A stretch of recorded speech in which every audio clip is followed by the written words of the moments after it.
Hi guys, இது நம்ம மாடி தோட்டம், மொட்டை மாடியில் செம்பருத்தி செடிங்க. நிறைய பூ கொடுத்துருச்சு. ஆனால் இது வெயில் ஜாஸ்தினால செடியெல்லாம் ஒரு மாதிரி இலை பழுத்து போயிருக்குங்க. இது பாரிஜாதம்.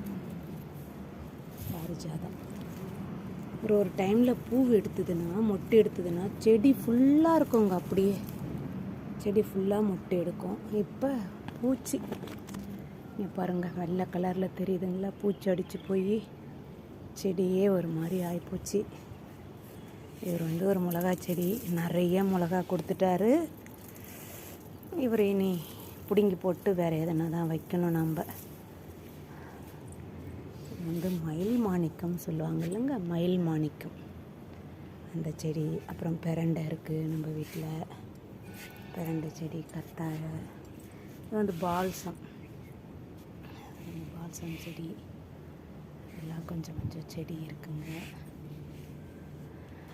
இது இந்த பஜ்ஜி மிளகா சொன்னாங்கங்க, வாங்கி கொண்டு வந்து நட்டால் வரவே இல்லை, போயிடுச்சு.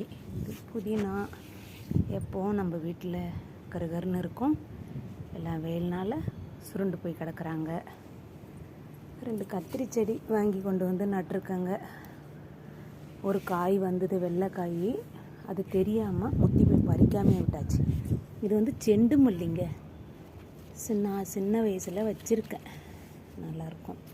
இது மல்லி பாருங்க, மல்லி ஒன்று பெருசாக இருக்குங்க. ரோஸு, மல்லி செடி நிறைய பூ கொடுத்துட்டோங்க. மல்லி நிறைய பூ, அதனால் முடிஞ்ச வரைக்கும் நிறைய பூ கொடுத்துது.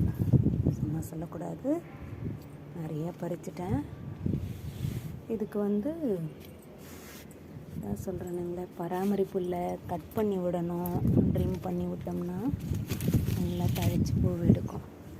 ஒரு பெரிய முல்லை செடிங்க, காஞ்சி போய் அப்படியே உடச்சி போட்டு வெறும் குச்சி தான் நிற்கிது. இது ஒரு புது முல்லை செடி. இதெல்லாம் பாருங்கள், திருநீற்று பச்சை சொல்லுவாங்க.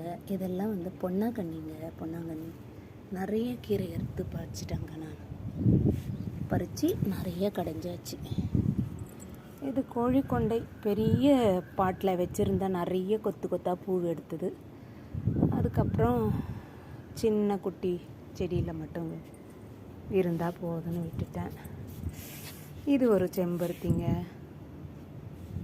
2 செடி 3 செடியை சேர்த்து ஒரு கல்யாணத்தில் கொடுத்தாங்க.